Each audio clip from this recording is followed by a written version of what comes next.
Welcome back to the Human Factors Technology Podcast. My name is Jared Degnan, and I am stranded in Seattle, Washington. Like many of you, I have been impacted by this massive global IT outage. And you might think to yourself, well, why is he smiling? Why is he happy? Number one, it's because of coffee. It's a great thing.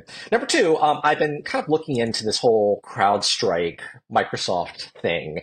And I think I found something really interesting that I wanted to share with you.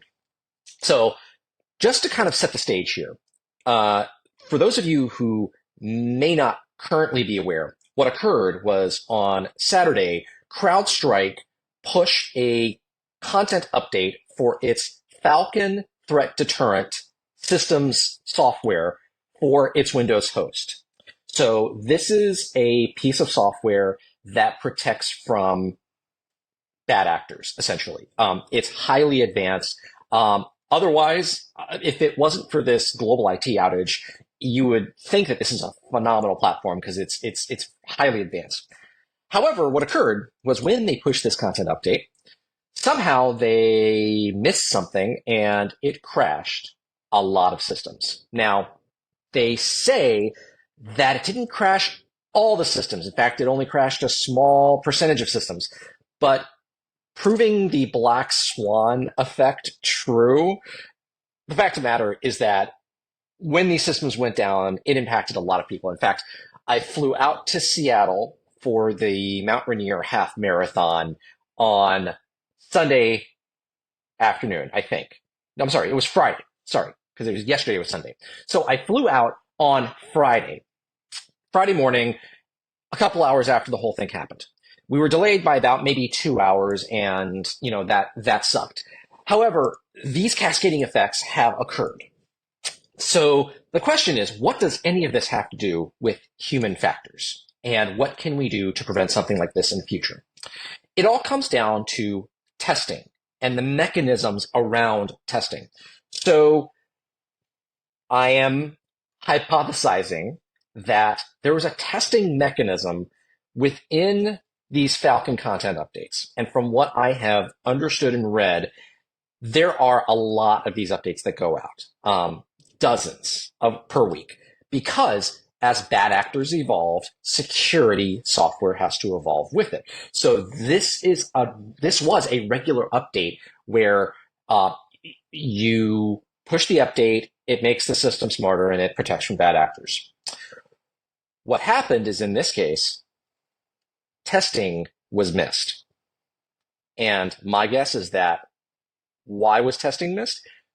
It was because testing is a pain in the butt. Testing slows things down. Testing requires additional work. Testing is I would call it a non-value add task, but when you are a developer who's responsible for protecting systems and you have a fairly reasonable confidence level that this update is just like any other update, and the 1,000 updates that you've pushed previously, nothing happened. So why should you test this one? Suddenly you start to see that the experience is everything in this case.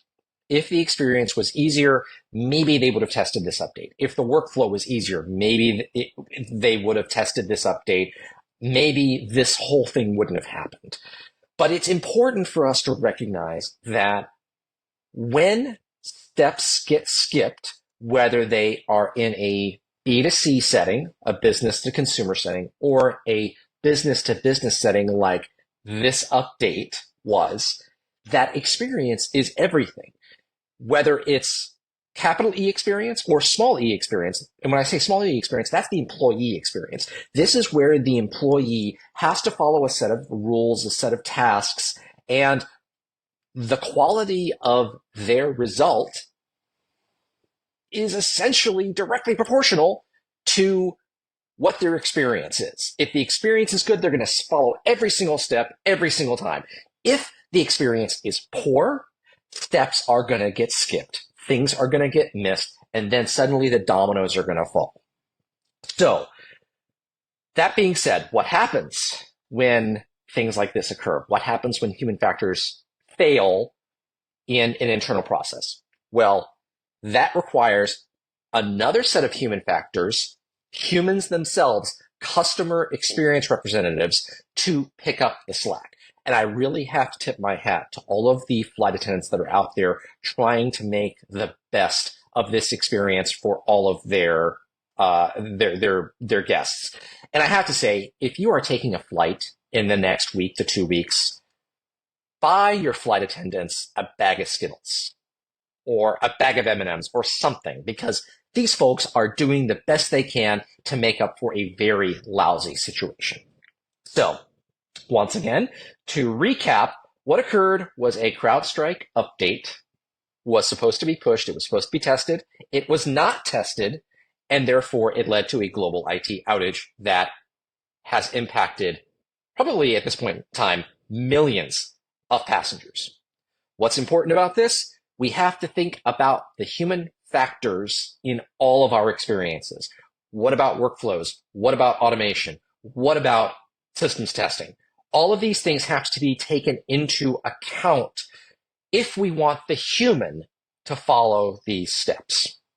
So that being said, I hope you all stay safe. I hope you all stay patient. Please love your travel neighbor, because gosh knows none of us are where we want to be right now. I am in a hotel in Seattle for the next 2 days, and I'm recording a podcast on my iPad, even though I pride myself on having a very high quality production environment. But I thought it was so important to touch on this, because when it comes down to it, these small tasks, this is everything. If we pay attention to the human experience, these small tasks, it's going to have a cascading effect.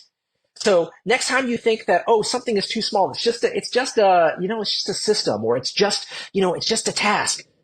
Remember, a task in the system is only as good as that human experience.